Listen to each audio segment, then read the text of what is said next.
अस्सलाम वालेकुम, good morning and welcome to a brand new episode of Expresso. मैं हूं अली अनीक सैयद और मैं हूं हिना आदिल। उम्मीद है आप खैर खैरियत से होंगे, आज के दिन का अच्छा सा आगाज़ कर चुके होंगे। अगर नहीं किया तो कर लीजिए। सबसे पहले तो आप सबको जुम्मा बहुत बहुत मुबारक हो। जनाब सैयदुल अय्याम भी कहा जाता है जुम्मे को, और हर जुम्मे को हम आपको एक रिमाइंडर ज़रूर देते हैं कि आज के दिन आप दरूद इब्राहिमी कसरत से ज़रूर पढ़िएगा। इसके साथ साथ आज के दिन जो है दुआ की कबूलियत की एक घड़ी होती है, ख़ास घड़ी होती है, तो आपने आज सारा दिन जो है दुआएँ ज़रूर मांगनी है। उसमें ख़ास तौर पर उम्मत मुसलमान को ज़रूर याद रखना है और पाकिस्तान के लिए भी दुआ करनी है जनाब। इसके साथ साथ जरा मौसम की बात कर लेते हैं। तो मौसम आज जो लाहौर का मौसम है जनाब, वो खासा धुंधलाया हुआ मौसम है। पंजाब के दीगर शहरों में भी धुंध का बसेरा है और धुंध भी अंधाधुंध है। जो कौमी शाहराएं हैं वहाँ पर ट्रैफिक की रवानी मुतासर हुई है। ज़ीरो विजिबिलिटी थी लिटरली। जब हम सुबह ऑफिस आ रहे थे तो अगली गाड़ी आपको दिखाई नहीं दे रही थी, तो बड़ी एहतियात से आपने सफ़र करना है। मोटरवेज के कई सेक्शंस जो हैं वो भी ट्रैफिक के लिए बंद किए गए हैं। इसी तरह से फ़्लाइट ऑपरेशन भी इससे मुतासर हो गया है, जो सुबह सवेरे फिर बहाल भी किया गया है। तो आपने अपना भी ख्याल रखना है और अपने इर्द गिर्द के लोगों का भी ख्याल रखना है। और फ्लाइट ऑपरेशन की ही अगर बात करें तो आपको बताएं कि पाबंदियां खत्म हो गई हैं। पीआईए के मुसाफिर अपनी सीट बेल्ट बांध लें, क्योंकि जनाब पीआईए की तकरीबन 4.5 साल के अरसे के बाद पेरिस के लिए पहली परवाज आज रवाना होगी। और पीआईए पेरिस के लिए हफ्तावार 2 बराह रास्त परवाजें चला रही है। तर्जुमान पीआईए के मुताबिक पहली परवाज जुमा 10 जनवरी को इस्लामाबाद से पेरिस के लिए यानी कि आज के दिन 12:10 पर रवाना होगी, जबकि पेरिस आने और जाने वाली पहली और दूसरी परवाजों के लिए फ्लाइट बुकिंग फुल हो चुकी है, जो कि बहुत खुशाइंद है। तर्जुमान के मुताबिक कोड शेयरिंग माहदे के तहत कौमी एयरलाइन के मुसाफिरों को अब एयर फ्रांस पेरिस से आगे बरतानिया और यूरोप के 21 शहरों तक ले जाएगी और इन परवाजों के टिकट कौमी एयरलाइन ही जारी करेगी। पीआईए के तर्जुमान का मजीद कहना था कि यूरोप से पाकिस्तान के लिए बराह रास्त परवाजों की बहुत ज़्यादा डिमांड है, जो इस कामयाब आगाज से भी जाहिर है। चलें जी, इसके हवाले से आज बाकायदा तकरीब भी होनी है, फिर जो फ़्लाइट है वो उड़ान भरेगी। और ये बहुत बड़ी खुशखबरी है, हम कह लें कि ख़ास तौर पे आजकल के इस दौर में जब पीआईए के हालात हम सब के सामने हैं, उस वक्त में ये एक बहुत ज़्यादा खुशाइंद खबर है जो हमने आपके साथ आगाज़ में शेयर कर दी। इसके साथ साथ एक और अपडेट है जनाब, वो इतनी खुशाइंद नहीं है। अमरीकी शहर लॉस एंजलिस में तारीख की बदतरीन आग बेकाबू हो गई और 10 एकड़ पर लगने वाली जो आग है वो तेज़ हवाओं के बायस कई हज़ार एकड़ तक फैल गई और फिर हॉलीवुड हिल्स भी उसकी लपेट में आ गई। मंगल की सुबह लगने वाली आतशबाजी के बायस हलाकतें भी हुई हैं, जिनमें अभी तक कंफर्म नहीं है कि कितनी हलाकतें हैं। 20 अफराद जख्मी हो गए हैं। 1000 से ज़ायद घर और जो कारोबारी मराकज़ हैं वो राख का ढेर बन चुके हैं। बिल्कुल, और इस हवाले से जो अमरीकी सदर हैं जो बाइडन, उन्होंने भी कुछ देर पहले प्रेस कॉन्फ्रेंस की और उनका ये कहना था कि 100% अजाला किया जाएगा जितने भी नुकसानात हुए हैं उसका। और Anthony Hopkins, Paris Hilton, James Woods, Mark Hamill समेत कई हॉलीवुड शख्सियात के घर जल गए हैं। तेज़ हवाओं की वजह से जैसे जैसे आग मुख्तलिफ मकामात पर फैल रही है, वैसे नकल मकानी करने वालों की तादाद में भी इजाफा हो रहा है और आग के शोले इस कदर शदीद हैं कि इसे बुझाने के लिए फायर फाइटर्स और पानी कम पड़ गया है। लाखों मकीन मुतासर इलाका खाली करने पर मजबूर हो गए हैं और आतिशबाजी से मुतासर इलाकों की फ़ज़ा ख़तरनाक हद तक आलूदा हो गई है। उधर आपको बताते चलें, लॉस एंजलिस में आग लगने पर जो बाइडन ने जो तबाही है उस पर अगले 6 माह तक 100% अखराजात उठाने का ऐलान कर दिया है और फंडिंग की रकम से मुतासर इलाकों से मलबा हटाया जाएगा। आर्जी पनाहगाहें कायम की जाएंगी। रेस्क्यू वर्कर्स की तनख्वाहों समेत जान और माल के तहफ़्फ़ुज़ के लिए तमाम इक़दाम पूरे किए जाएंगे। सदर जो बाइडन ने कहा है कि तामीराती काम के लिए इजाफी फंड्स पास करने की ज़रूरत पड़ सकती है, जिसके लिए वो कांग्रेस से अपील करेंगे। और दूसरी जानिब नौमुंतखब सदर डोनाल्ड ट्रंप ने गवर्नर कैलिफोर्निया से मुस्ताफ़ी होने का मुतालबा कर दिया। उन्होंने कहा है कि अमरीका के खूबसूरत तरीन इलाकों में इससे एक जो है यानी कि कैलिफोर्निया एक जलकर राख हो गया है। जिम्मेदार डेमोक्रेट गवर्नर न्यूसम हैं और ये जो जुमलेबाजी और बाजी का सिलसिला है ये भी इस वक्त जारी है और ट्रंप इसके लिए वैसे भी बहुत मशहूर है। उन्होंने एक बार फिर इसका जिम्मेदार वहाँ के गवर्नर को ठहराया। जी हाँ, और अब ज़रा शामिल करते हैं अपनी बड़ी खबर।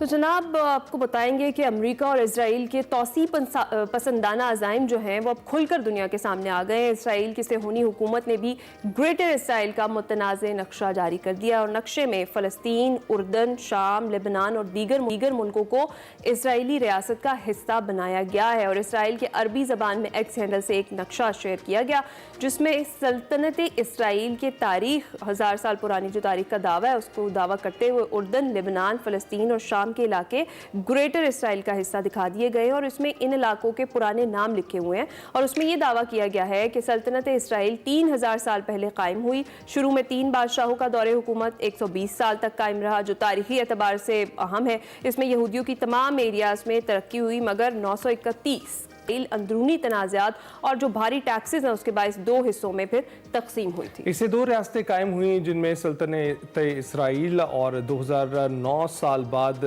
722 कबल मसीह में ख़त्म हुई, जो कि 345 साल के बाद जूडा और सल्तनत जो है 568 कबल मसीह में ख़त्म हुई और इससे इसराइली रियासत कई सालों तक इसके असरात जारी रहे और फिर 1948 में इसराइल की शक्ल में इसका क़याम हुआ, जो मशरिक़ वस्ता की वाहिद जमहूरी रियासत है। इस पर सऊदी अरब और कतर समेत अरब मुल्कों ने शदीद मज़म्मत करते हुए इसे मुस्तरद कर दिया है और सऊदी वज़ारत ख़ारजा ने कहा है कि रियासतों की खुद मुख्तारी पर हमले आलमी कवानीन की खिलाफ वर्जी हैं। बेबुनियाद और इंतहा पसंद इक़दामात जो हैं इसराइली हुक्काम के गासिबाना इरादों को ज़ाहिर करते हैं।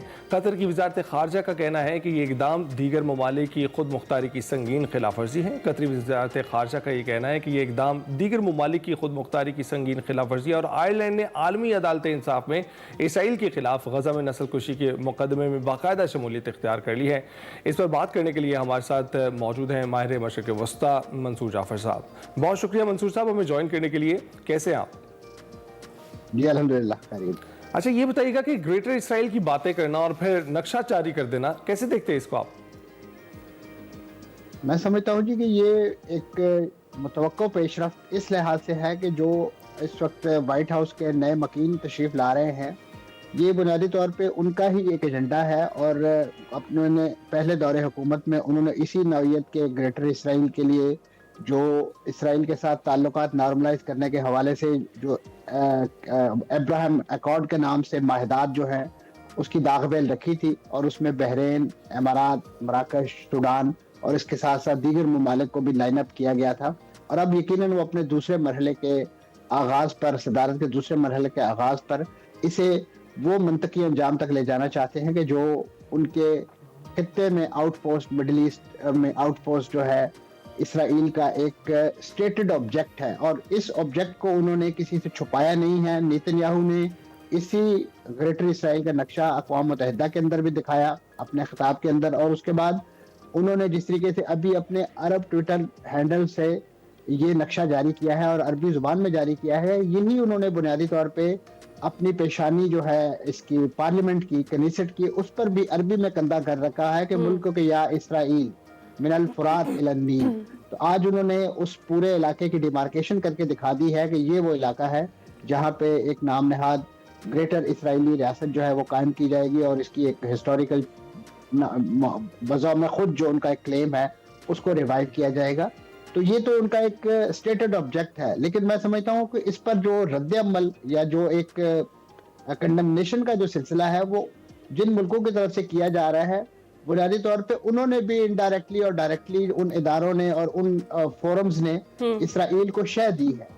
खास तौर पे जब इस जंग के दिनों में भी ये बात कही जाती है कि जी हम इसराइल से तो ताल्लुकात कायम करेंगे, लेकिन उस वक्त के जब एक आज़ाद फ़लस्तीनी रियासत, तो जब वो ये बात करते हैं कि इस वक्त रियासतों के जो खुद मुख्तारी है, जो सालमियत है और उस पर हमला जो है बर्दाश्त नहीं किया जाएगा, तो वो ये क्या दुनिया को ये बताना पसंद करेंगे कि उन्होंने फ़लस्तीन की रियासत पर या फ़लस्तीन जो भी टूटी फूटी एक रियासत थी उस पर इसराइली हमले को ठंडे पेटों 1.5 साल से क्यों बर्दाश्त कर रहे हैं?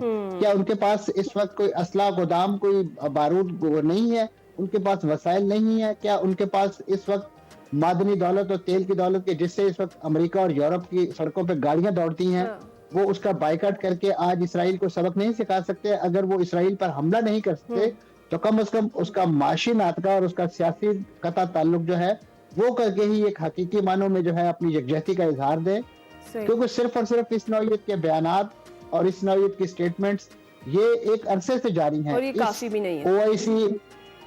OIC की तरफ से ऐसी ही स्टेटमेंट जारी करके आज तक ना तो मस्जिद अक्सा में लगाई गई आग जो है वो बुझाई जा सकी है और आज भी इस वक्त मशरिक़ वस्ता का जो इस वक्त यानी जो फ्लैश पॉइंट है, खासतौर पर बैतुल मक़दस का इशू, वो अनरिजॉल्व चला आ रहा है। और उसके साथ साथ जितने बड़े पैमाने पे इस वक्त फ़लस्तीन के अंदर तबाही, गजा के अंदर और अब तो खुद फ़लस्तीनी अथॉरिटी जो है वो इस तबाही में शरीक जुर्म हो गई है कि जनीन के अंदर जिस तरीके से उन्होंने फ़लस्तीनी मुज़ाहमतकारों के खिलाफ एक्शन लिए हैं, और ना सिर्फ एक्शन लिए हैं बल्कि उन इवेंट्स की रिपोर्टिंग करने वाले अल जज़ीरा पर पाबंदी भी आयद कर दी है। तो आप अंदाज़ा लगा सकते हैं कि ऐसे में कौन किसके साथ खड़ा है, कौन इसराइल के हाथ मजबूत कर रहा है और कौन फ़लस्तीनियों के या आज़ाद खुद मुख्तार रियासतों का जो एक क्लेम है उसके साथ खड़ा है।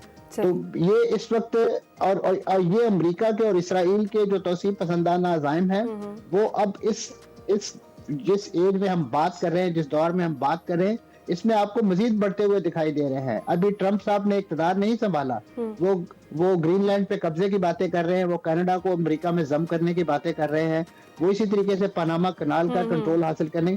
तो ये बेसिकली वो इकदामात हैं कि जिनसे इसराइल को हौसला और शह मिलती है कि अगर हमारा सरपरस्त ये कर सकता है तो हम क्यों नहीं कर सकते, क्योंकि हमारे यहाँ तो यहाँ पे मज़ाहमत करने वाला भी कोई नहीं है। तो मंसूर जाफर साहब, जिस तरह से आप कह रहे हैं कि जो मजम्मत की गई है, जो कहा गया है, वो काफ़ी नहीं है, इस तरीके से जो है अब गुजारा नहीं है, जबकि ग्रेटर इसराइल का उन्होंने एक मैप ही जारी कर दिया है। तो इस सूरत हाल में कौन से इक़दामात जो हैं वो उठाए जाने चाहिए जो कि नहीं उठाए जा रहे आपके ख्याल में?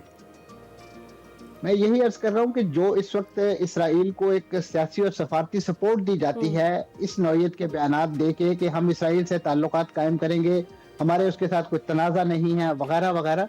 तो आपका अगर तनाज़ा नहीं है तो फिर आप उन्हें तस्लीम कर लीजिए। फिर आप किस बात से डरते हैं, किस बात का आपको खौफ है?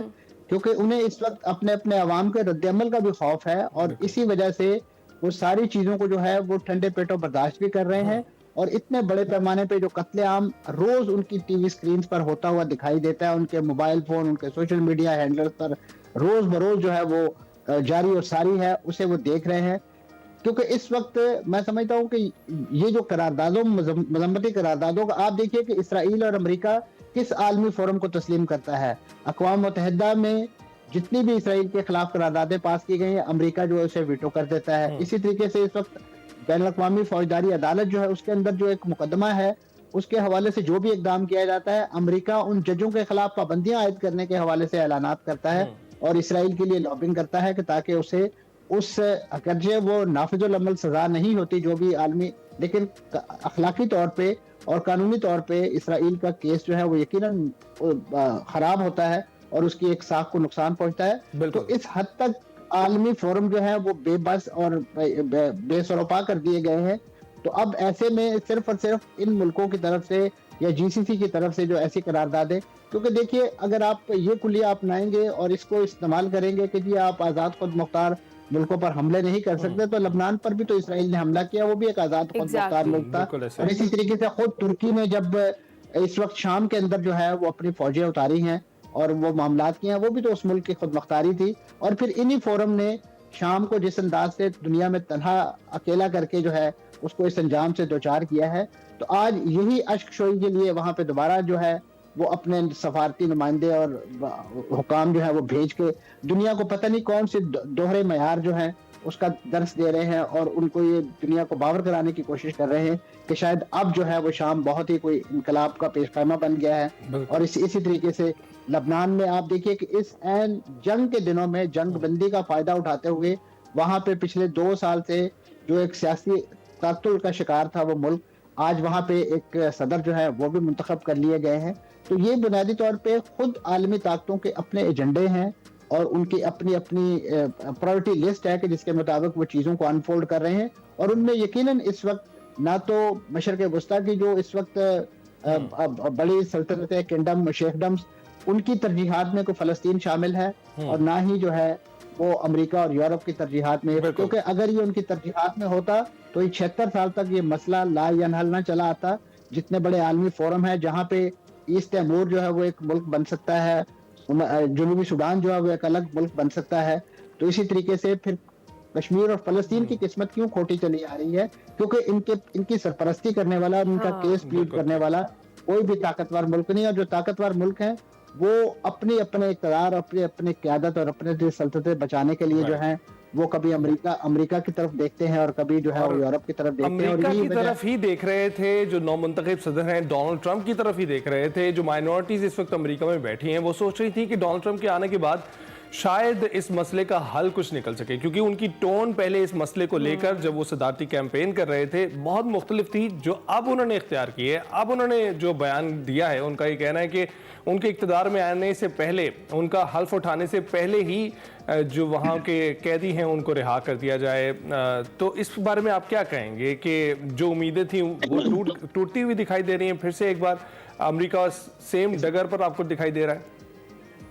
देखिए, इसमें कोई शक नहीं कि इस वक्त जो डोनाल्ड ट्रंप की जो टोन है, जो उनका लहजा है, वो एक स्टेट्समैन का लहजा नहीं है। वो बिल्कुल एक, जैसे कहना चाहिए, जैसे मोहल्ले का कोई एक आम आदमी, यानी बहुत ही बदनाम जमाना, यानी कोई आमियाना किस्म का लहजा है। और इस नौयत की जो धमकियां मेज लहजे जो हैं, वो इंतहाई गैर सफारती उनके जो अप्रोच है उसको शो करते हैं।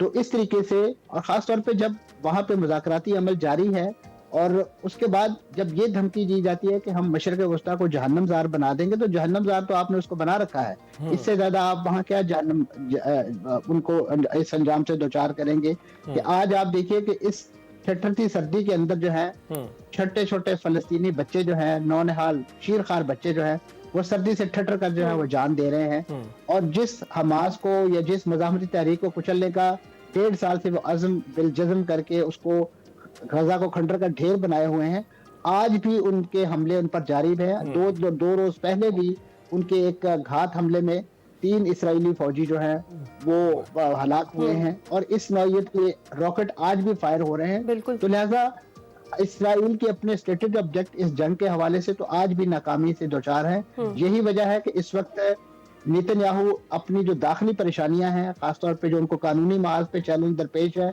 और उनकी जो सियासी हुकूमत को जो चैलेंज दरपेश है, उससे बढ़कर खुद उनकी अपनी सेहत के हवाले से जो चैलेंज दरपेश है, वो उनसे दुनिया की नजरें ओझल करने के लिए इसी नौयत की धमकियां और इन बातों का जो सहारा ले रहे हैं। और उसमें डोनाल्ड ट्रंप के साथ जो है वो हम आवाज है। बिल्कुल ठीक, बहुत शुक्रिया मंसूर जाफर साहब हमारे साथ मौजूद थे और वो यही कह रहे थे कि जो अरब ममालिक के सख्त बयान आते हैं, अब उनका वक्त गुजर चुका है। इस इसराइल के अब मंसूबे हैं ग्रेटर इसराइल के, इसको रोकने के लिए अब मेजर इकदाम जो हैं जो वो लेने पड़ेंगे।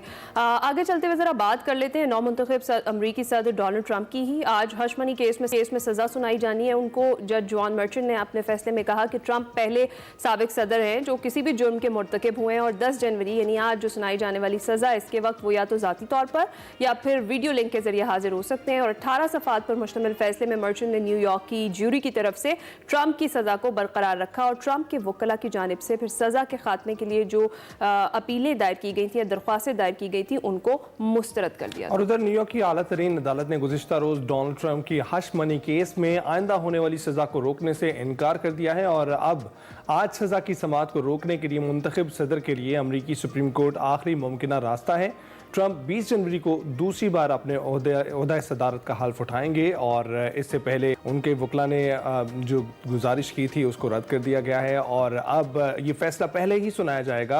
अमूमन ये तासुर दिया जा रहा था कि इस फैसले से शायद डोनाल्ड ट्रंप की सदारत पे कोई फ़र्क आ सके, लेकिन ऐसा नहीं है। अगर उनके खिलाफ भी फैसला आता है, सज़ा भी हो जाती है, तब भी वो अपने ओहदे का हल्फ उठा सकेंगे। हम ब्रेक पर जाएंगे। Welcome back to Express. जनाब, वक्त आ गया है एक विनर से आपकी मुलाकात करवाने का। कराची मैराथन 2025 में विनर हैं इनब खान। शहर कायद में मुनक़िद होने वाली दूसरी कराची मैराथन जो कि 42 किलोमीटर तवील थी, इनब खान ने 3 घंटे 45 मिनट में मुकम्मल करके टाइटल अपने नाम किया है। और निशान पाकिस्तान सीवीओ से शुरू होने वाली मैराथन में मर्द व ख़वातीन प्रोफेशनल और इंटरनेशनल एथलीट समेत 4000 से ज़ायद अफराद शरीक हुए थे और फुल मैराथन में 230 एथलीट्स ने शिरकत की थी, जबकि हाफ मैराथन में 600 से ज़ायद रनर्स शरीक थे। इनमें कराची में मुकीम गैर मुल्की शहरी भी शामिल थे। इनब खान के शानदार करियर की बात करें तो इससे कबल 2022, 23 और 24 में मुसलसल 3 बार इस्लामाबाद मैराथन भी वो जीत चुकी हैं। मजीद उन्हीं से बात कर लेते हैं। जी हाँ, इससे कबल हमने आपकी मुलाकात करवाई थी फुल मैराथन विनर इसरार खटक से भी, तो आज हमने कहा जी खवातीन कैटेगरी की जो विनर है उनसे आपकी मुलाकात करवाते हैं। हमारे साथ ही मौजूद है इनब खान। अस्सलाम वालेकुम इनब, आप कैसी हैं? बिल्कुल ठीक, अल्हम्दुलिल्लाह। इनब, सबसे पहले तो भाई आपको बहुत बहुत मुबारकबाद आपकी इस जीत पर। कैसा महसूस कर रही हैं? थैंक यू सो मच, बहुत अच्छा लग रहा है एक इंटरनेशनली सर्टिफाइड मैराथन जीत के। वाज अ गुड एक्सपोजर, बहुत अच्छा लगा। राइट, तो इनब ये बताइएगा कब से रनिंग कर रही हैं, शौक कैसे पैदा हुआ आप में? मैं 2020 जब कोविड आया था तब से मैं रनिंग कर रही हूँ, कुछ था नहीं करने को तो फिर मैंने रनिंग शुरू कर दी थी। राइट। अच्छा, इसके पीछे यानी कोई खास मोटिवेशन नहीं है, कुछ था नहीं तो आपने स्टार्ट कर दिया, या फिर आपकी कोई मोटिवेशन बना उस टाइम में और आपने कहा जी मैं भी दौड़ूंगी?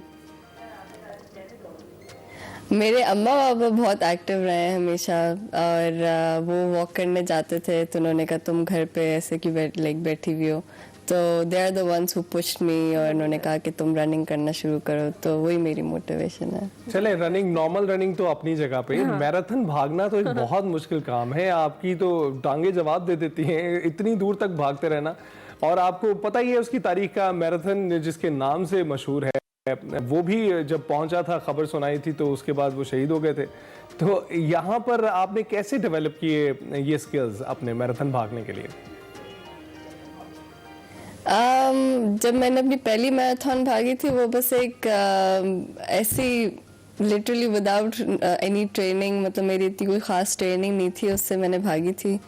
एंड बस वो एक इवेंट हो रहा था, रनिंग इवेंट हो रहा था, the first marathon that I did, और सब ने कहा तुम इसमें ट्राई कर लो, तो आई वाज लाइक चलें let's test it out.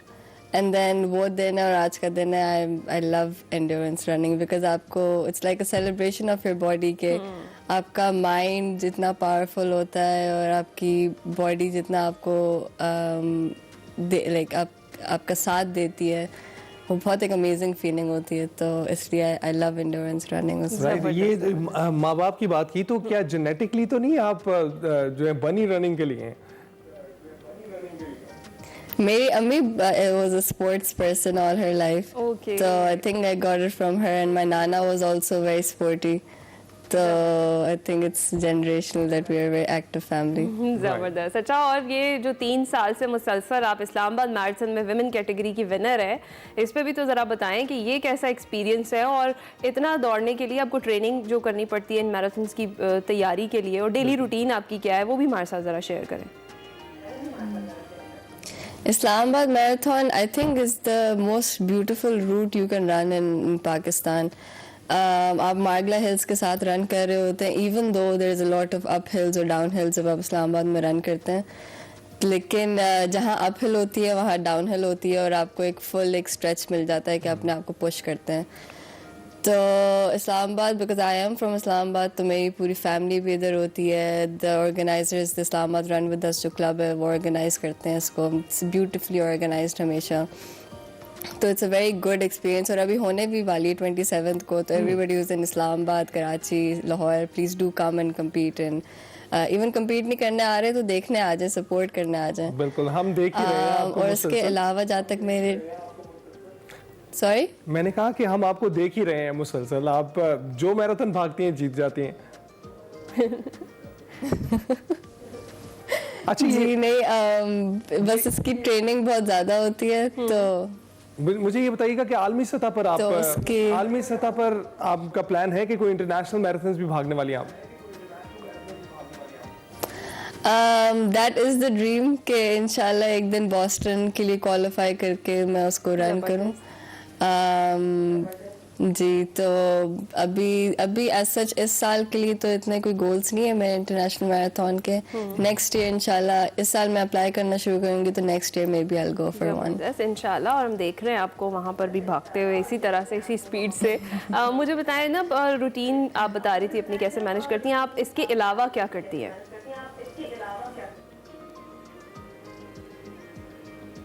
We work on child rights all over Pakistan. It's called Group Development Pakistan. So that's my day job, and then I also, running is my passion. तो उसके साथ साथ I get up in the morning, फजर के बाद I go for my run. And जब बहुत marathon training हो रही होती तो हमें बहुत हाई वीकली माइलेज करनी होती, तो कभी कोई ऐसा भी होता था कि मैं सुबह भी रन करती थी और ऑफिस के बाद भी रन करती थी। So, but my office is very flexible and everybody supports me there as well. तो उनको पता है ये रनर है, तो मतलब एक बहुत सपोर्टिव एनवायरनमेंट है। क्योंकि बहुत सी दफ़ा ऐसा होता है कि हमारी बहुत लंबी रन्स होती हैं, तो it really takes a toll on your body, तो it's nice to have a supportive environment. I can see आप तो भागते भागते ऑफिस पहुंच जाती होंगी। अच्छा इनब, जी, it is possible, but yeah. इनब ये बताइएगा कि आपके साथ आपको क्या लग रहा है, कितना रुझान है ख़वातीन का इस वक्त, कितनी गुंजाइश मौजूद है, कितनी ख़वातीन इन मैराथन में मज़ीद हिस्सा ले रही हैं या उनको लेना चाहिए? I think ये जो भी कराची मैराथन हुई है, it was very pleasantly surprising कि around 20 girls in the women's category competed and they completed the marathon. तो I was very very happy और कि इतनी पाकिस्तानी लड़कियां आ रही हैं स्पोर्ट में, because I remember the first Islamabad marathon that happened, उसमें मेरे ख्याल से 2 या 3 लड़कियां थी सिर्फ जिन्होंने compete किया था. तो from that to 20 girls in a span of 2 years, that's amazing. तो but I'm sure कि और भी ज़्यादा ऐसे मैराथन्स होना शुरू हों, एक लड़कियों को एक सेफ environment मिले कि वो कहीं पे रन कर सकें. तो आई एम श्योर हमारे पास पाकिस्तान में कोई टैलेंट की कमी नहीं है कि आप उनको वो फैसिलिटीज़ दें लड़कियों को, तो वो क्यों नहीं फिर वो बाहर आके कम्पीट करेंगी. और आपकी तरह फिर वो क्यों नहीं जीतेंगी. आप तो बिल्कुल विनर हैं विमेन कैटेगरी की हमारी, और पिछले कई सालों से जो है आप मुसलसल इसको जीती आ रही हैं. इंशाल्लाह हम आपको इंटरनेशनल प्लेटफॉर्म पर भी देखेंगे. आप बिग 7 हो गई, पहले बिग 6 हुआ करती थी, अब सिडनी शामिल हो गया उसमें. बहुत शुक्रिया इनब हमसे बात करने के लिए. हम ब्रेक पर जाएंगे. Welcome back to Expresso. जनाब, पिछले कुछ अरसे से मुल्क भर में इंटरनेट सुस्त रवि का शिकार है और अब इस हवाले से पहले तो हम लोग सब शिकायतें कर रहे थे, लेकिन पाकिस्तान टेलीकम्युनिकेशन अथॉरिटी यानी PTA ने भी एक तहकीकाती रिपोर्ट जारी कर दी है और रिपोर्ट के मुताबिक इंटरनेट में खलल के दौरान पाकिस्तान में VPN का इस्तेमाल कई गुना बढ़ा है और VPN के इस्तेमाल ने इंटरनेट की मजीद सुस्त रवि में अपना किरदार अदा किया है. VPN का बढ़ता हुआ इस्तेमाल पाकिस्तान के इंटरनेट इंफ्रास्ट्रक्चर पर दबाव भी डाल रहा है और रिपोर्ट के मुताबिक VPNs के बढ़ते हुए इस्तेमाल से मकामी जो CDNs हैं उनको नज़रअंदाज किया जा रहा है और पाकिस्तान में 70% इंटरनेट CDNs के जरिए फराहम किया जाता है और VPN CDNs को बाईपास करके ट्रैफिक को जो फिर इंटरनेशनल सर्वर है वहाँ पर ट्रांसफ़र कर देता है. ये तो है PTA की रिपोर्ट. इस पर देखते हैं कि जी इसमें बात करके देखते हैं इसमें किस हद तक सदाकत है और क्या वाकई VPNs की वजह से ये तमाम मसाइल पैदा हो रहे हैं. और दूसरा ये कि एक और खुशखबरी है जी पाकिस्तानियों के लिए, जो स्टारलिंक है एलॉन मस्क की जो सैटेलाइट इंटरनेट सर्विस करने वाली कंपनी, उसे पाकिस्तान में जी रजिस्टर्ड कर लिया गया है और इसके पैकेजेस की लेकिन तफसीलात सुन के थोड़ी सी आपको हैरत ज़रूर होगी. काफ़ी एक्सपेंसिव है. स्टारलिंक के जो 50 से 250 MBP इंटरनेट जो स्पीड पैकेजेस हैं, माहाना चार्जेस तकरीबन 35,000 रुपये होंगे. तो ये सारी जो डिस्कशन है अभी इस सेगमेंट में हम करने जा रहे हैं. हमें ज्वाइन कर चुकी हैं सदफ खान साहिबा, डिजिटल मीडिया एक्सपर्ट है, उन्हीं से बात करते हैं. बिल्कुल सदफ, अस्सलाम वालेकुम, कैसी हैं आप? सदफ तक गालिबन हमारी आवाज़ नहीं पहुंच पा रही. सदफ, आप हमें सुन सकती हैं? बताइएगा कैसी हैं आप? अल्हम्दुलिल्लाह, आप कैसे हैं जी? बिल्कुल ठीक. देख लें, डिजिटल मीडिया एक्सपर्ट हैं आप और पहला सवाल ही किया वो भी आप तक सुस्त रवि से पहुंचा है. बिल्कुल जी, ऐसी है इंटरनेट में चल रहा है, हम वीडियो कॉल भी कर पा रहे हैं. बिल्कुल ये मसला है. सदफ, आप क्या कमेंट करेंगी ये जो PTA की जो इंटरनेट के हवाले से रिपोर्ट आई है, क्या वाकई आपको लगता है कि तमाम मसाइल VPNs की वजह से ही हैं? नहीं, मुझे तो इसमें कोई मुझे लगता कि ये रिपोर्ट फैक्चुअली दुरुस्त है और मुझे बड़ी हैरत जानिब से जारी हुई है, क्योंकि जो भी टेक्निकली VPN को समझते हैं और VPN काम करते हैं इस बात का उन्हें अंदाजा है, तो उन्हें पता होगा से ट्रैफिक जा रही है.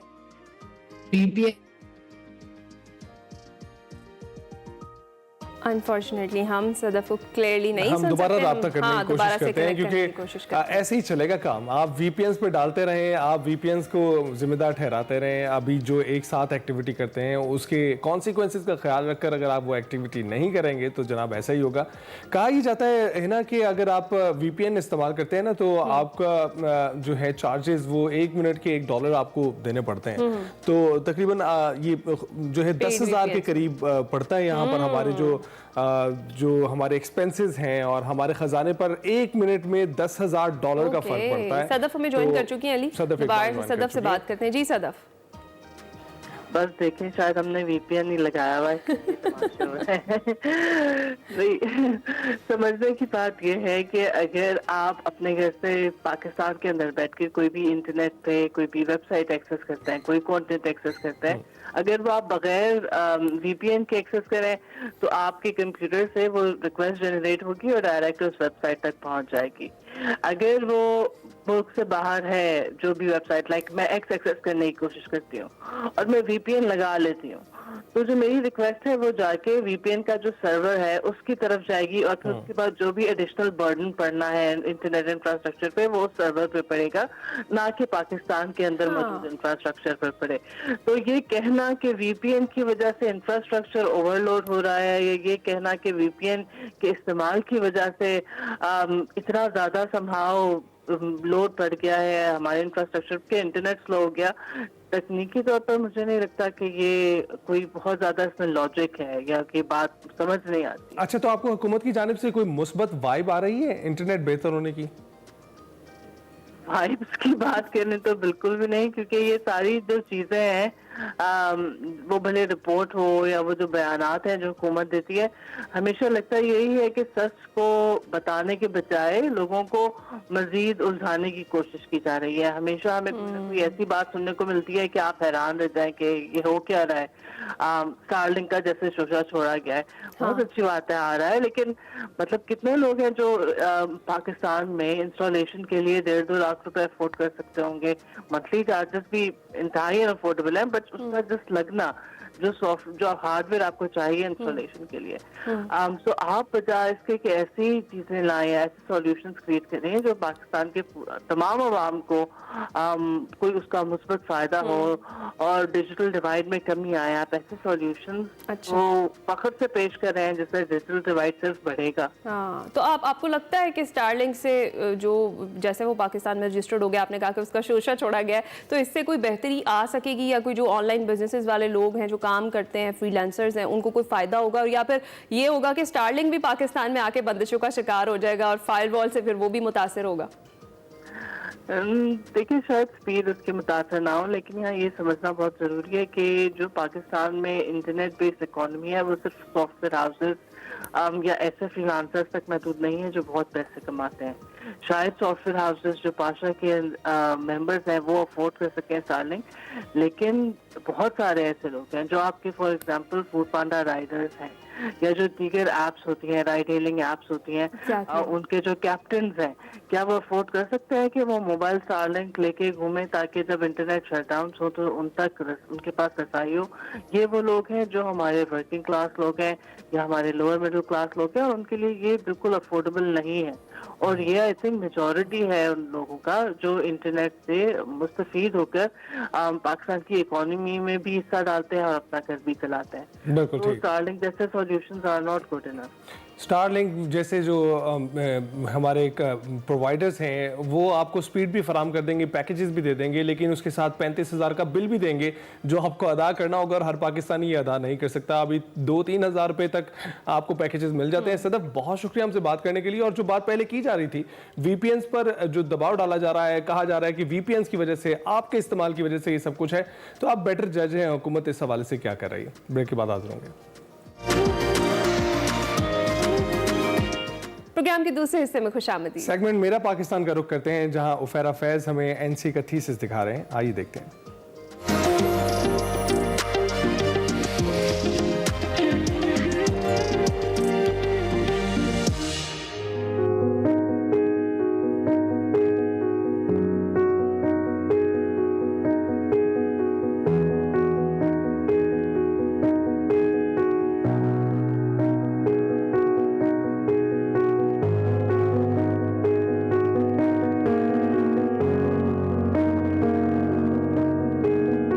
नेशनल कॉलेज ऑफ आर्ट्स यानी कि एनसीए ना सिर्फ एक तालीमी इदारा है, बल्कि यहाँ पर फन और क्रिएटिविटी के नए रंग उजागर होते हैं। तो आज हम आए हैं एनसीए में एनुअल थीसिस डिस्प्ले के लिए। ये इवेंट हर साल नए बच्चों के टैलेंट और सोच को दुनिया के सामने रखता है। तो आइए चलते हैं और एनसीए थीसिस डिस्प्ले का विजिट करते हैं।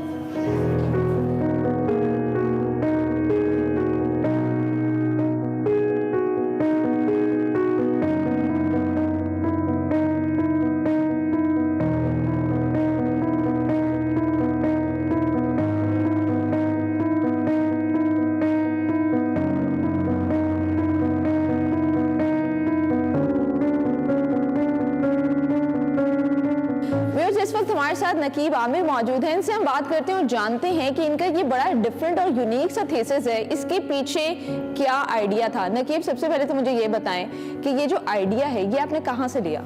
असल में ये मैं अपने मेमोरीज़ के ऊपर काम करता हूँ। जिस एरिया से मैं बिलोंग करता हूँ, मैं एक वार जोन से निकला हूँ, तो ज़ाहिर बात है कि जो लोग वार जोन से निकले होते हैं उनका जो मटेरियल होता है ना, वो भी हार्ड मटेरियल होता है। अक्सर जहाँ पे जितने हम आर्टिस्ट देखते हैं, तो ये मेमोरीज़ है मेरी, मैं जिस ख़ियास से गुजरा हूँ, जो अफरा तफरी मैंने देखी है, जो लाशें हमने उठाई है, तो वही चीज़ें मैंने अपने आर्ट के थ्रू दुनिया को दिखानी है कि वहाँ पर हमारे एरिया में क्या हालात चल रहे हैं। ठीक है, तो मुझे ये बताएं कि जब आप इसके ऊपर काम कर रहे थे तो किस किस तरह की मुश्किलात का आपको सामना करना पड़ा?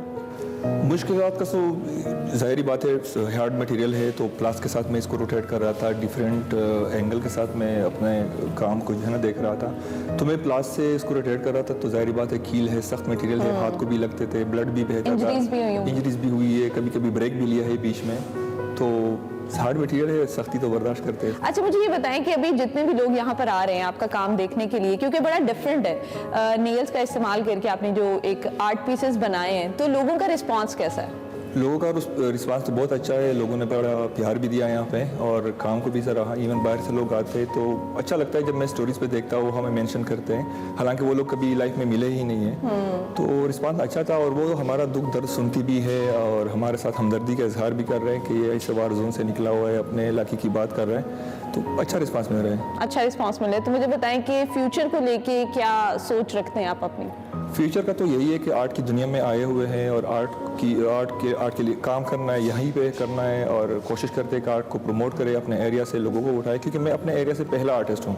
हमारे गांव के लोगों ने भी आर्टिस्ट देखा ही नहीं है, तो मैं फर्स्ट आर्टिस्ट हूँ। ज़ाहिरी बात है कि उनका रिस्पांस तो कुछ इस तरह होता है कि मतलब ये बुत बनाता है, मजहबी टाइप के लोग हैं और मतलब पेंटिंग है वहाँ पर, तो म्यूज़िक, इन चीज़ों के ऊपर पाबंदी है। Thank you so much.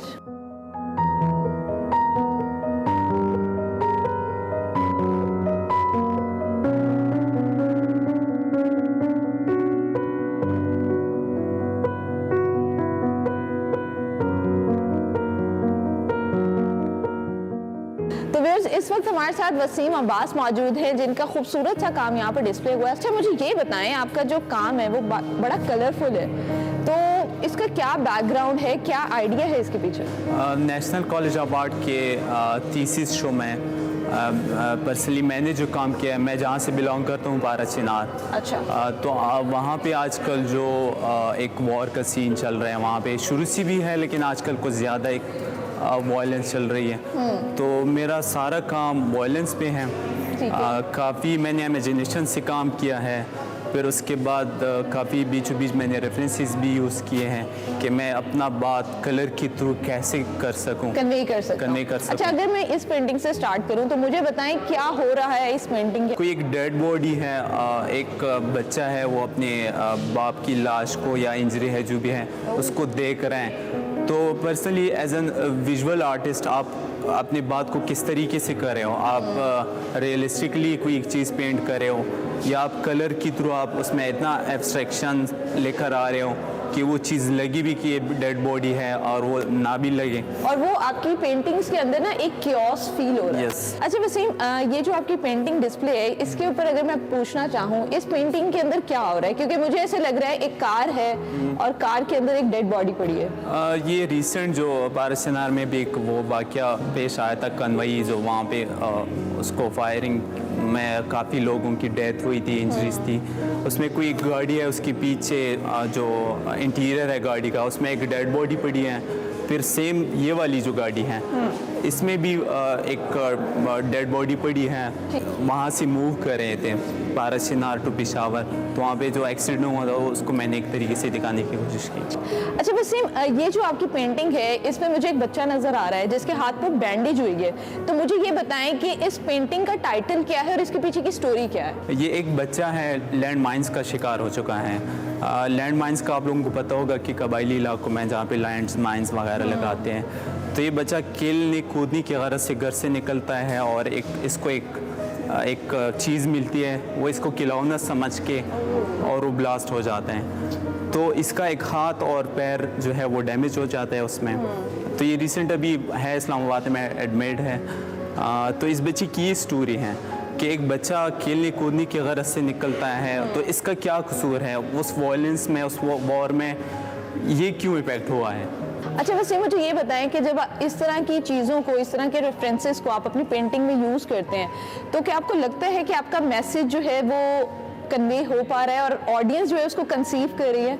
Personally मेरा अभी यहाँ पे एक किस्म का एक प्रोटेस्ट चल रहा है कि मैं वहाँ पे जो चीज़ें चल रही है वो सोशल मीडिया पे कैसे वो चीज़ें नज़र आ रही है, उसमें स्टेट का क्या रोल है, वहाँ पे सोशल मीडिया, वहाँ पे सहाफ़त, वो चीज़ें वो किस तरीके से पोर्ट्रे करी। एज एन आर्टिस्ट मेरा पर्सनली यहाँ से एक ये कंट्रीब्यूशन है इस चीज़ में। मतलब आपका ये एक प्रोटेस्ट करने का जरिया है? एक ज़रिए भी है, और विजुअल आर्टिस्ट आप क्या कर रहे हो एज अ पेंटर, अगर आप फॉर एग्जाम्पल पेंटिंग बना रहे हो कोई आइडिया बेस पे हो, लेकिन मेरे लिए पर्सनली मेरी यही चीज़ था कि मैं अपने इलाके की एक किस्म की वहाँ की आवाज़ उठाऊँ। वहाँ पे जो वायलेंस हो रहा है, जो टेररिज्म का एक अभी जो एक सीन चल रहा है, तो उसको मैं किस तरीके से दिखाऊँ ताकि लोग भी उस चीज़ को देख सकें, और जिसमें छोटे बच्चे, बूढ़े, आम आवाम वो कैसे सफ़र हो रहे हैं, इस तरह से इफेक्ट हो रहे हैं। बिल्कुल। अच्छा, मुझे लास्ट में ये बताएं कि ये जो मीडियम आपने यूज़ किया वो मीडियम क्या है? मीडियम काफ़ी मैंने ऑयल्स में काम किया, काफ़ी और चीज़ें भी हमने इस साल में एक्सप्लोर की, लेकिन फाइनली जो हमारा डिस्प्ले के लिए काम था तो इसमें ये सारा मीडियम जो है ये एक्रेलिक्स हैं और कैनवस पे काम हो। Thank you so much Waseem for your time. Thank you.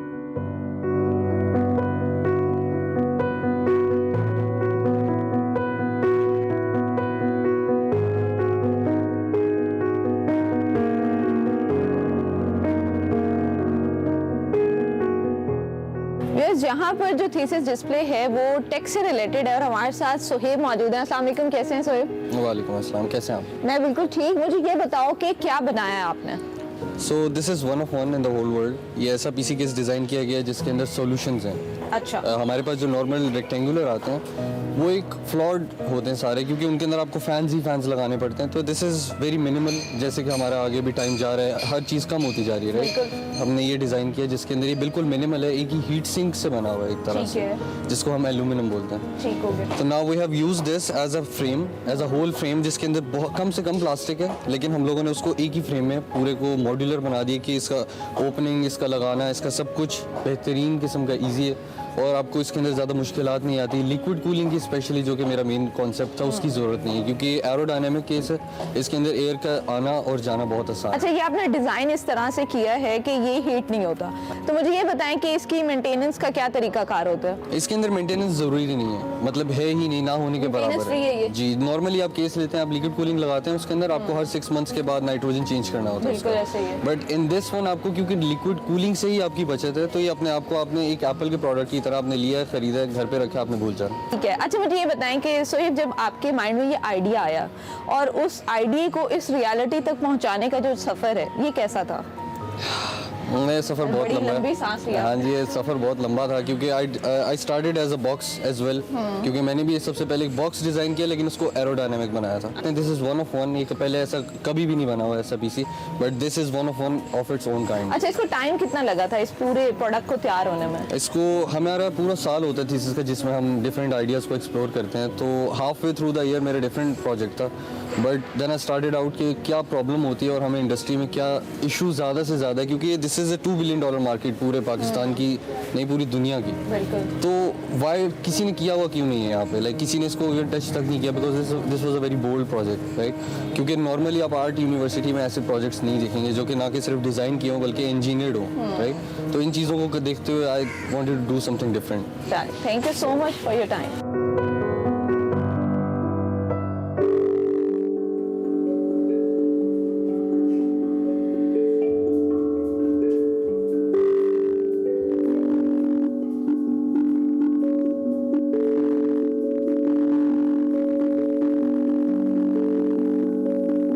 इस वक्त हमारे साथ कासिम मिर्जा मौजूद है और हम मौजूद हैं म्यूजिक डिपार्टमेंट में। कासिम, मुझे ये बताएं कि आपका ये जो थीसिस डिस्प्ले है, ये बेसिकली है क्या, इसका आइडिया क्या है, इसकी थीम क्या है? Basically is a folktronica, ये फ्यूजन है फोक म्यूजिक और इलेक्ट्रॉनिक म्यूजिक का। ठीक है। इसमें मैंने 5 different folk culture just like Punjabi, Sindhi, Saraiki, Balochi और गिलगित का फोक, इन सबको इलेक्ट्रॉनिक म्यूजिक में फ्यूज किया है विद डिफरेंट जॉनरास। अच्छा मुझे ये बताएं कि इसके पीछे आपका क्या थॉट प्रोसेस क्या था, ये आइडिया कैसे आया? यस, बेसिकली ऑडियंस कनेक्ट करना चाह रहा था, जितनी भी फोक ऑडियंस है या जितना भी audience young generation just like me, हम इलेक्ट्रॉनिक म्यूजिक सुनते हैं ज़्यादा, तो मैं उनको इलेक्ट्रॉनिक म्यूजिक भी सुना रहा हूँ और साथ जो हमारा ट्रेडिशनल इलाकाई फोक है डिफरेंट एरा का वो भी सुना रहा हूँ साथ। ठीक है। अपनी कंपोजिशन के थ्रू। अच्छा कासिम, एंड में मैं आपसे एक छोटी सी रिक्वेस्ट करूंगी। आई नो आप म्यूजिक कंपोजर हैं, आप कंपोज करते हैं, लेकिन ऐसा नहीं हो सकता कि कोई इंसान म्यूजिक के अंदर हो और उसको सिंगिंग का शौक ना हो। Basically I am singer, song writer, music producer. तो जस्ट लाइक मैं अपने एक ओरिजिनल ट्रैक की बात कर लेता हूँ, सजना, एक मेरा म्यूजिक वीडियो है रिलीज हो गया इंडिया से, तो वो मैंने खुद ही लिखा है, उसका मैं थोड़ा सा 2 लाइनें आपको सुना सकता हूँ। दिल दिया लाके सजना क्यों दूर हो गया है, मंच बसा के सजना क्यों दूर हो गया है, अद्धी राती बैठे तेरी यादां आईयां ने, याद करा तैनू ते ऐ दिल हर जाइयां ने, ओ सजना तू कीतियां बेवफाइयां ने, करवा दे तू सारे दित्तियां जुदाइयां ने, ओ सजना तू कीतियां बेवफाइयां ने। Thank you so much Qasim for your time, thank you.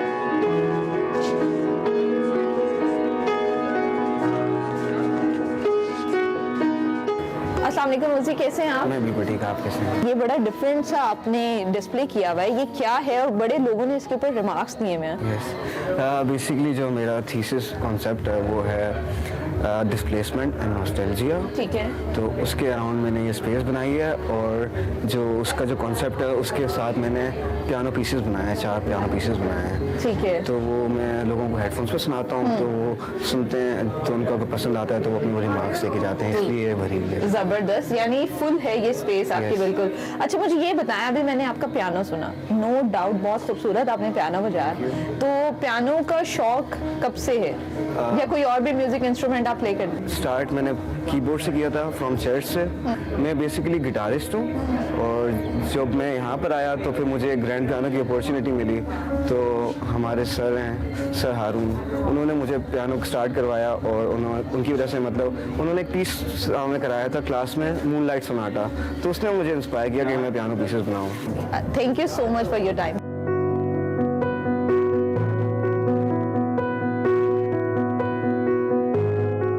NCA का थीसिस डिस्प्ले सिर्फ एक आर्ट एग्जीबिशन नहीं है, बल्कि ये नए टैलेंट को समझने का एक बेहतरीन मौका है।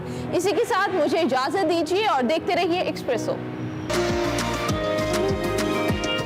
Welcome back to espresso ji. अब शामिल करेंगे सेगमेंट माइंड मैटर्स, जिसमें वकार अहमद मलिक साहब आज बता रहे हैं कि बच्चों की परवरिश में ताउन मॉडल बेसिकली है क्या और ये काम कैसे करता है। आइए देखते हैं। अस्सलाम वालेकुम नाज़रीन, मैं हूं वकार अहमद और आप देख रहे हैं माइंड मैटर्स। बच्चों की नफ्सियात पर बात करेंगे और बच्चों की नफ्सियात के हवाले से जो आज हमारा मौजू है वो इस हवाले से है कि बच्चा जो है वो मुकम्मल तौर पे एक जज्बाती मखलूक है। और ये हमें बताया आज से 150 साल पहले जब साइकोलॉजी की बुनियाद रखी गई और हमें मालूम होता है कि फ्राइड सेगमेंट जो है और उनकी फिर बेटी ने बहुत अच्छा काम किया। हमें मालूम हुआ कि बच्चा जो है वो मुकम्मल तौर पे इमोशनल बीइंग है, एक जज्बाती मखलूक है। सो बहुत इनिशियल स्टेजेस पे बच्चे में क्रिटिकल थिंकिंग, यानी उस हवाले से हम ये कह सकते हैं कि उसको बहुत ज़्यादा दलाइल देकर नहीं कहा जा सकता, क्योंकि दलील समझने वाला जो उसका हिस्सा है वो अभी तक मुकम्मल तौर पर परवरिश नहीं पाया। सो बच्चों के साथ फिर गुफ्तगू कैसे की जाए, सो दैट कि आपने देखा होगा कि बच्चे ज़िद्दी होते हैं या बच्चे बात नहीं मान रहे होते हैं, क्योंकि आप ये समझते हैं कि ये बहुत ही वाज़ेह, बहुत ही सादा, बहुत ही मैं एक ऐसी बात कर रहा हूँ जो कि बड़ी आम फहम बात है और इतनी आम फहम बात जो है ये बच्चा समझ क्यों नहीं रहा। मसला ये है कि बच्चे के अंदर अभी तक उस दिमाग के हिस्से ने वो परवरिश नहीं पाई, सो दैट अब बच्चे को डिसिप्लिन रखने के लिए या बच्चे में नज़्म व ज़ब्त को लाने के लिए हमें क्या करना होगा। हमें उसके साथ इमोशनल सिग्नलिंग करनी होगी, हमें उसको जज्बाती पैगामात पहुंचाने होंगे और हमारा उसके साथ एक जज्बाती रिश्ता जो है वो इस्तवार होना चाहिए और रहना चाहिए, सो दैट कि हम इस मीडियम को इस्तेमाल करते हुए बच्चे को ये राग़िब कर सकें या बच्चे से कोई बात मनवा सकें। अब इमोशनल जो उसके साथ एक ताल्लुक़ है, एक तो मोहब्बत का ताल्लुक़ है और बहुत ही ताकतवर जज्बा है, ये एक बहुत ज़रूरी है। दूसरा ये है कि कोऑपरेशन मॉडल पे काम करना ज़रूरी है। पहले ओबीडियंस मॉडल होता था जिसमें हम कहते थे कि बच्चा जो है वो फर्मा बरदार होना चाहिए। फर्मा बरदारी जो है ये कोई इतनी अच्छी सिफ्त नहीं है। फर्मा बरदारी जो है एक डिसेंट होना बहुत अच्छी बात है, लेकिन किसी को मती कर लेना, मसलन मैं कोई जानवर पालता हूँ और मैं कहता हूँ वो मेरा बिल्कुल फर्मा बरदार रहे, जहाँ मैं इशारा करूँ वहाँ जाए, यानी उसका जो फ्री विल है हम उसको पसंद नहीं कर रहे। हम ये चाहते हैं कि उसकी फ्री विल साइड पे हो जाए और इसी वजह से हम अमूमी तौर पे ऐसी चीज़ों से ज़्यादा मोहब्बत करते हैं जिनके पास फ्री विल नहीं होती। हम पहाड़ों से इश्क करते हैं, हम पानियों से इश्क करते हैं, हम जानवरों से बहुत ज़्यादा मोहब्बत करते हैं। एक बंदा जो कि मॉरली कोई इतना अच्छा नहीं भी है तो अपने पेट से बहुत अच्छी मोहब्बत करेगा, उसकी वजह यह है कि फ्री विल नहीं होती। मसला ये है कि बच्चे के साथ आप इस तरह नहीं कर सकते। बच्चा जो है वो उसके पास एक फ्री विल होती है जिसको वो एक्सरसाइज करता है और उसकी फ्री विल का एहतराम जो है वो बहुत ज़्यादा ज़रूरी है। सो अब मामला ये है कि जब वो अपनी फ्री विल एक्सरसाइज करता है तो कुछ ऐसे मामलात वो आ जाते हैं जहाँ पे हमें उनको समझाना होता है और दलील जो है वो नाकारा हो जाती है, नाकाम हो जाती है। तो इस सिलसिले में कोऑपरेशन मॉडल बेहतर है। फर्माबरदारी के मॉडल में हम बज़ोर ताकत, बज़ोर क़ुव्वत, सज़ा के तौर पे आप सज़ा के मुख्तलिफ़ चीज़ों को इस्तेमाल करते हुए एक बच्चे की फ्री विल को ख़त्म करते हैं, जो कि मुनासिब नहीं है। फ्री विल को कायम रहना चाहिए। तो अब क्या करें? तो इसका मतलब है कि एक कोई ऐसा मॉडल एग्जिस्ट करता होगा, ये करना चाहिए, जिसमें हम उसके साथ गुफ्तगू कर सकें और वो मॉडल कोऑपरेशन मॉडल है। आप उसको इमोशनली थोड़ा बहुत ये कह सकते हैं कि मैंने आपकी फ़लाँ वाली बात मानी थी, मैंने आपकी फ़लाँ वाली बात भी मानी थी, और अगर आप मेरी अब ये बात नहीं मानोगे तो फिर मैं आपकी बात जो है अगली वाली या कोई भी ऐसी चीज़ मैं नहीं मानूंगा। कहने का मतलब ये है कि इस तरह कोऑपरेशन, उसको बच्चे को पता होना चाहिए कि हम कोऑपरेशन पे चल रहे हैं। अगर वालिदैन मेरी बात मान रहे हैं तो मुझे उनकी बात माननी है और हमने इस तरह इकट्ठा चलना है। अगर कोई एक साइड भी कोऑपरेशन ख़त्म करती है या कोऑपरेशन को कम करती है तो फिर इसका मतलब ये है कि ये कोऑपरेशन का रिश्ता कमज़ोर हो जाएगा। ये बच्चे को इदराक होना चाहिए और ये वो इमोशनल सिग्नलिंग है, ये वो जज्बाती रिश्ता है जो आप उसके साथ इस्तवार करके ताल्लुक़ को भी ना सिर्फ मजबूत कर सकते हैं बल्कि अपनी बात जो है वो वहाँ तक पहुँचा सकते हैं। सेकेंडली, जब बच्चा टेंट्रम का शिकार हो, जब बच्चा शदीद गुस्से में, आपने देखा होगा कि बच्चे हो जाते हैं, उस वक्त तो ना इमोशनल सिग्नलिंग करें, ना कोई दलील दें। ये थोड़ा सा टाइम होता है, हो सकता है कि 1 मिनट हो, 2 मिनट हो, इसमें कंट्रोल करें अपने ऊपर, बच्चे पे गुस्सा ना करें, उसको करने दें। उस वक्त वो एक बिल्कुल उसके अंदर जो तूफ़ान चल रहा है उसको थमने दें और उसके बाद बात करें।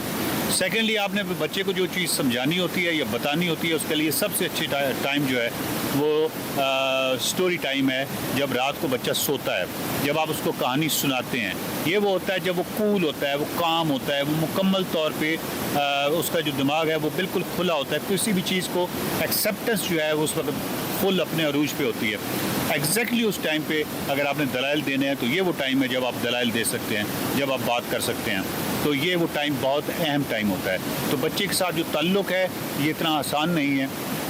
पेरेंटिंग जो है वो पूरा एक शोबा है, पूरा एक सब्जेक्ट है और मेरा ख्याल है कि किसी भी कपल को शादी से पहले वो जो मजमून है पेरेंटिंग के वाले से टेक्निक्स हैं उनसे ज़रूर आगाह होना चाहिए, क्योंकि जब तक वो पेरेंटिंग सीखते हैं उस वक्त तक जो बच्चे होते हैं वो टीन एज से भी गुजर चुके होते हैं और उसके बाद जब वो सीख जाते हैं तो वो फिर अप्लाई करते हैं अपने पोतों पे, पोतियों पे, जिसकी वजह से हमारे यहाँ अमूमन मुहावरा किया जाता है कि सूद से ब्याज प्यारा या ब्याज से सूद प्यारा या इस तरह के मुख्तलिफ मुहावरे होते हैं कि बच्चों के बच्चे जो हैं वो ज़्यादा अच्छे लगते हैं। वो ज़्यादा अच्छे इसलिए आपको लगते हैं कि उस वक्त तक आप पेरेंटिंग सीख चुके होते हैं। अगर आप अपने वक्त में पेरेंटिंग सीख चुके होते तो आपको अपने बच्चे भी उतने ही अच्छे लगते। तो ये इस तरह की कुछ गलतफहमियों पे मबनी हमारे यहाँ मुहावरे भी हैं। सो बच्चों के साथ बहुत मोहब्बत कीजिए, उनसे बहुत ताल्लुक़ कीजिए और दूसरों और अपने बच्चों के दरमियान में किसी तरह का फ़र्क कभी मत समझिए। बच्चे बहुत प्यारी मखलूक है, बहुत खूबसूरत मखलूक है, बहुत प्योर मखलूक है। यहाँ मैं इस वक्त वहाँ बैठा हूँ, इस जगह का इंट्रोडक्शन करवा दूँ। नाला क्याल है और सॉरी नाला सुमर नाला है, और सुमर नाला जो है ये कराक्रम हाईवे पे है, और कराक्रम हाईवे का ये बहुत ही एक अहम लैंडमार्क है। इसकी लैंडस्केप बहुत खूबसूरत लैंडस्केप है। बच्चों से प्यार कीजिए, देखते रहिए mind matters. Welcome back. Cricket की बात करते हैं। चैंपियंस ट्रॉफी 2025 की तैयारियों के सिलसिले में पाकिस्तान क्रिकेट बोर्ड की जानिब से स्टेडियम्स की तज़य्युन और आराइश का काम आखिरी मराहिल में दाखिल हो चुका है, और उधर चैंपियंस ट्रॉफी के इंतजामात का जायजा लेने ICC वफ्द पाकिस्तान पहुंच गया है। वफ्द तामीराती काम का तफसीली जायजा लेगा, जबकि वफ्द के अरकान ज़ेर तामीर 5 मंजिला इमारत की मुख्तलिफ हिस्सों का भी मुआयना करेंगे। चैंपियंस ट्रॉफी की 19 फरवरी को इफ्तिताही तकरीब नेशनल स्टेडियम में तय पाई है, और इवेंट का पहला मैच उसी रोज़ पाकिस्तान और न्यूजीलैंड के दरमियान खेला जाना है, और नेशनल स्टेडियम ट्रॉफी के 3 मैचेस की मेजबानी करेगा। दूसरी जानिब भारतीय क्रिकेट बोर्ड ने एक मरतबा फिर हाइब्रिड मॉडल के बाद पाकिस्तान में स्टेडियम्स अपग्रेडेशन को लेकर मनफी खबरें फैलाना शुरू कर दी हैं, और स्टेडियम्स की तज़य्युन और आराइश के काम में ताखीर की वजह से चैंपियंस ट्रॉफी की पाकिस्तान से मुंतकिल की जा सकती है। दूसरी जानिब PCB हुकाम ने स्टेडियम्स की अपग्रेडेशन पर दो टोक मौक़िफ़ अपनाते हुए कहा है कि पाकिस्तान चैंपियंस ट्रॉफी की कामयाबी के साथ मेजबानी करेगा और किसी झूठी अफवाह पर ध्यान देने की जरूरत नहीं है। जी हाँ, उधर चैंपियंस ट्रॉफी के लिए इब्तदाई स्क्वाड के नाम देने की डेडलाइन में सिर्फ एक दिन बाकी है, और मीडिया रिपोर्ट्स के मुताबिक ICC ने चैंपियंस ट्रॉफी के लिए इब्तदाई स्क्वाड्स के नाम जमा कराने की आखिरी तारीख 12 जनवरी मुकर्रर की थी, जबकि तमाम टीमों को 11 फरवरी की रात 12 बजे तक अपने अपने स्क्वाड्स को हतमी शक्ल देने की हिदायत की गई हैं। और ये भी वाज़ेह रहे कि इंग्लैंड के अलावा अभी तक किसी और मुल्क ने स्क्वाड का ऐलान नहीं किया है। अब सबसे अहम जो सवाल है वो ये है कि चैंपियंस ट्रॉफी स्क्वाड में किन कौमी क्रिकेटर की वापसी होगी, कौन कौन होगा और कौन कौन आउट होगा। इस तमाम तर सूरत हाल पर हमने बात करनी है। हमें ज्वाइन कर चुके हैं हमारे स्पोर्ट्स तज्जियाकार यूसुफ अंजुम साहब। अस्सलाम वालेकुम यूसुफ साहब, कैसे हैं आप? वालेकुम अस्सलाम, बिल्कुल ठीक ठाक। आप सुना यूसुफ साहब, नई बाज आ रहे हैं वो लोग इस तरह की खबरें और अफवाहें फैलाने से, क्या कहेंगे आप? यही कहा जा रहा है कि जी पाकिस्तान में जो अपग्रेडेशन का काम है स्टेडियम्स की वो नहीं हो पाएगा वक्त पे, और फिर चैंपियंस ट्रॉफी का वेन्यू तब्दील कर दिया जाएगा। आप तो ऑन ग्राउंड सिचुएशन देख के आए हैं, फिर बताएं। देखें ही ना, डे 1 से जो इंडियन मीडिया वो हमेशा पाकिस्तान के खिलाफ जो भी बात होती है वो करने की कोशिश करता है, कीड़े निकालते रहते हैं। चैंपियन ट्रॉफी के आगाज़ से लेकर हाइब्रिड मॉडल से लेकर उन्होंने चीज़ें सारी की हैं, तो ऐसा कुछ नहीं है। उनको इंशाल्लाह 26 जनवरी की सुबह सरप्राइज मिलेगा, क्योंकि अभी तक लोगों को चमत्कार हो जाएगा। हाँ, चमत्कार ऐसा उनको हो जाए, बिल्कुल ऐसा ही होगा, चमत्कार उनको नजर आएगा, वो हैरान रह जाएंगे। और यही लोग होंगे, हैं भाई ये पाकिस्तान ने ये क्या कर दिया, हम तो सोच भी नहीं सकते थे। इस कदर तेज़ी के साथ वहाँ पर काम हो रहा, हम डेली वहाँ पर विजिट करते हैं।